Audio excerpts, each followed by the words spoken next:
Hello guys and welcome to my YouTube channel. तो हम पढ़ रहे थे सॉल्यूशंस और ये सॉल्यूशंस का पार्ट 2। चलिए हम पढ़ते हैं गैस इन लिक्विड मतलब गैस की सॉल्युबिलिटी इन लिक्विड। चलिए आगे बढ़ते हैं। क्या कभी आपने सोचा है कि गैसेस कैसे लिक्विड में डिसॉल्व होती हैं? चलिए इस बारे में अभी पता करते हैं। उससे पहले हमें पता करना पड़ेगा कि सॉल्युबिलिटी क्या होती है। सॉल्युबिलिटी एक ऐसी क्षमता होती है, एक ऐसी ताकत होती है, एक ऐसी एबिलिटी होती है जिसकी वजह से एक कोई भी सब्सटेंस किसी भी लिक्विड में डिसॉल्व हो जाए, किसी भी लिक्विड में घुल जाए, उसका हम कहते हैं सॉल्युबिलिटी। और क्योंकि हमें पता करना है कि गैस कितना डिसॉल्व होगा लिक्विड में, तो वो कुछ कुछ चीज़ों पर डिपेंड करता है, जैसे कि टेम्परेचर और प्रेशर। तो आखिर गैसेस क्यों डिसॉल्व होती हैं लिक्विड में? गैसेस लिक्विड में डिसॉल्व होती हैं इंटरमॉलिक्यूलर इंटरेक्शन की वजह से। मतलब अगर मान लेते हैं कि कोई भी एक गैस है जो कि एक लिक्विड में एंटर हो गया, थोड़ा सा मिल गया। कैसे मिला होगा? उसके जो मॉलिक्यूल्स होंगे गैस के, वो लिक्विड के मॉलिक्यूल्स के साथ धक्का मुक्की यानी कॉलिशन शुरू कर देते हैं। तो इसी कॉलिशन की वजह से एक टेम्परेरी बॉन्ड बॉन्ड जैसा, एग्जैक्टली बॉन्ड नहीं होता, मतलब एक बॉन्ड जैसा माहौल क्रिएट होता है पानी के मॉलिक्यूल और गैस के मॉलिक्यूल के साथ। इसी वजह से गैसेस पानी में डिसॉल्व हो जाते हैं। तो इसमें टेम्परेचर का क्या रोल होता है? मान लेते हैं कि टेम्परेचर बढ़ रहा है, तब क्या होता है ना, तो गैस को ज़्यादा एनर्जी मिल जाती है, तो गैस क्या करती है, लिक्विड से एस्केप कर जाती है, लिक्विड का एरिया छोड़ के भाग जाती है।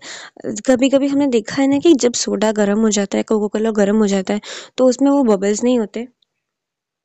इसी वजह से कि तो एकदम फ्लैट सा बोरिंग सा हो जाता है, एकदम बबल बबल फिज विज कुछ नहीं होता, एकदम बोरिंग सा हो जाता है। इसी वजह से होता है क्योंकि टेम्परेचर बढ़ जाता है, तो सारा गैस फुस होके निकल जाता है।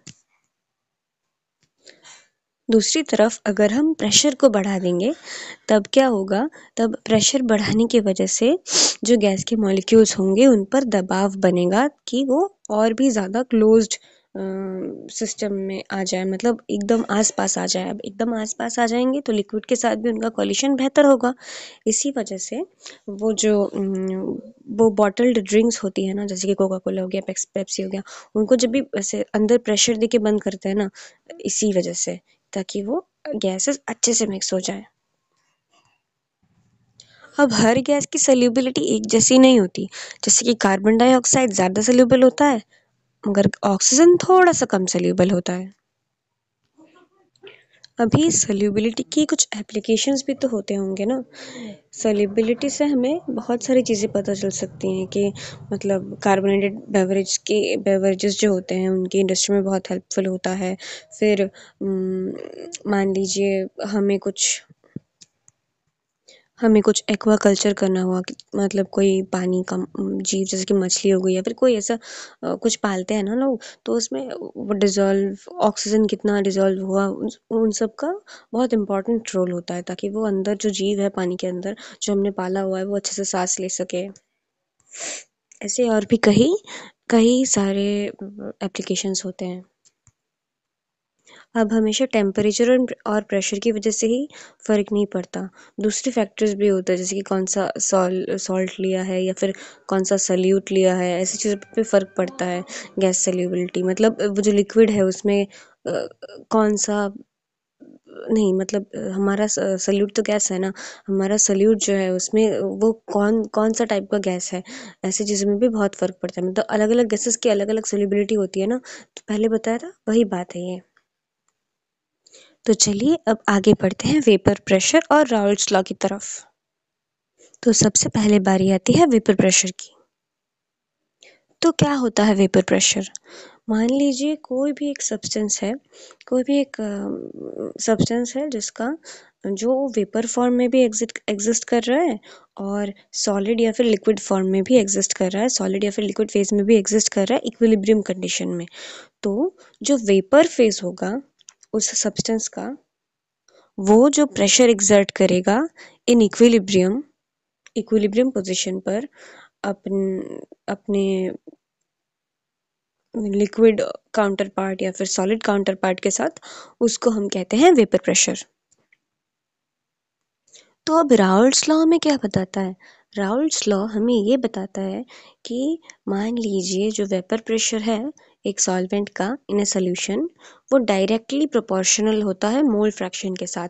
इसका मतलब ये है कि अगर सरल भाषा में कहे तो हम जितना सॉल्यूट ऐड करेंगे हमारे सॉल्यूशन में, वेपर प्रेशर कम होता जाएगा। मान लीजिए कोई एक पार्टी है, उसमें जितने गेस्ट ऐड होते रहेंगे, वापस मतलब स्पेस घटती रहेगी ना, तो एकदम सफोकेशन सा होता रहता है ना धीरे धीरे, अगर बहुत ज़्यादा भीड़ हो जाती है तो एकदम वैसा ही मैटर है। मतलब जितने ज़्यादा मोल्स ऑफ सॉल्यूट ऐड होता रहेगा, उतना वेपर प्रेशर डिक्रीज होता रहेगा। जैसे कि एक एक छोटे एक रूम में पार्टी है, कम लोग हैं तो एकदम स्पेशियस है, आराम से सब सांस ले रहे हैं। धीरे धीरे लोग बढ़ते जा रहे हैं तो थोड़ी थोड़ी एकदम रूम खचाखच भर जाए तो घुटन सी होने लगती है ना, मतलब वेपर प्रेशर डिक्रीज हो गया है। तो अभी वेपर प्रेशर का फॉर्मूला क्या होता है? वेपर प्रेशर का फॉर्मूला होता है P equal to X into P naught, जहाँ पर P है हमारा वेपर प्रेशर जो हमें पता करना है, मतलब सोल्यूशन का वेपर प्रेशर जो हमें पता करना है। X होता है mole fraction of the solvent और P नॉट होता है vapour pressure of the pure solvent. मतलब हमें प्योर सॉल्वेंट का पता हुआ हो, मान लीजिए पता होता है, और हमें निकालना है सॉल्यूशन का। सॉल्यूशन में तो प्योर सॉल्वेंट नहीं होता ना, सॉल्वेंट के साथ थोड़ा सा सॉल्यूट भी तो मिक्स होता है ना, इसीलिए P हमें निकालना है vapour pressure of the solution, और P नॉट है प्योर सॉल्वेंट का। उसको हम क्या करेंगे, उसको हम मोल फ्रैक्शन के साथ मल्टीप्लाई करेंगे तो हमें वेपर प्रेशर मिल जाएगा। इसी फॉर्मूला को यूज़ करके हम कुछ न्यूमेरिकल्स करेंगे अगली वीडियो में। तो चलिए आगे बढ़ते हैं दूसरे टॉपिक की तरफ। और बच्चों, मोल फ्रैक्शंस तो आपको अच्छे से याद ही होंगे ना। मोल फ्रैक्शंस एक रेशियो होता है। मान लीजिए एक सॉल्यूशन है, तो उसमें एक या दो मतलब कुछ कंपोनेंट्स हैं। तो मान लीजिए कंपोनेंट ए है, तो उस कंपोनेंट के जो मोल्स होते हैं, उसको अगर हम टोटल सॉल्यूशन में कितने मोल्स हैं या फिर टोटल मिक्सचर में कितने मोल्स हैं उससे डिवाइड कर देंगे तो हमें मिल जाएगा मोल फ्रैक्शन।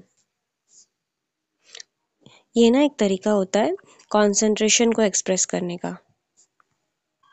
अभी राउल्ट्स लॉ के ना बहुत सारे एप्लीकेशंस होते हैं और वेपर प्रेशर के भी बहुत सारे एप्लीकेशंस होते हैं। जैसे कि ये केमिस्ट्री का तो ही सब्जेक्ट मतलब टॉपिक ही है ना, तो केमिस्ट्री में तो यूज़फुल होगा ही। इंजीनियरिंग में भी यूज़फुल होता है, कुकिंग में, कुछ अच्छा सा परफ्यूम बनाने में, वेदर फोरकास्टिंग में, बहुत सारी चीज़ों में ये हेल्पफुल होता है। लेकिन इसकी कुछ कमियाँ भी हैं, कुछ लिमिटेशंस भी है। ये ना सिर्फ आइडियल सॉल्यूशंस के लिए काम करता है, मतलब आइडियल सॉल्यूशंस पर ही एप्लीकेबल होता है। आइडियल सॉल्यूशंस वो वाली सॉल्यूशंस होती हैं जहाँ पे मॉलिक्यूल्स का इंटरेक्शंस सिमिलर होता है, मतलब सारे मॉलिक्यूल्स एक ही तरीके से इंटरेक्ट कर रहे होते हैं, कुछ डेविएशन नहीं होता। लेकिन रियल लाइफ में तो बहुत सारा डेविएशन होता है ना। मतलब सोल्यूट और सॉल्वेंट का इंटरेक्शन हमेशा यूनिफॉर्मली एक टाइप का नहीं होता है। कुछ स्ट्रॉन्ग होते हैं, कुछ वीक होते हैं, कुछ इतने इफेक्टिव होते हैं कि कोई नया मॉलिक्यूल ही बन जाए।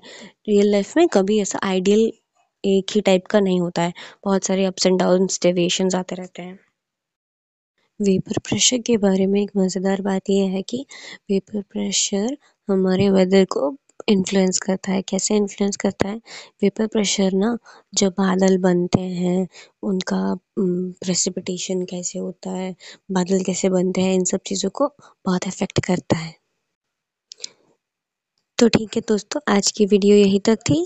ऐसे ही और मज़ेदार कॉन्सेप्ट्स के लिए बने रहे हमारे साथ और हमारा चैनल सब्सक्राइब करना ना भूलें।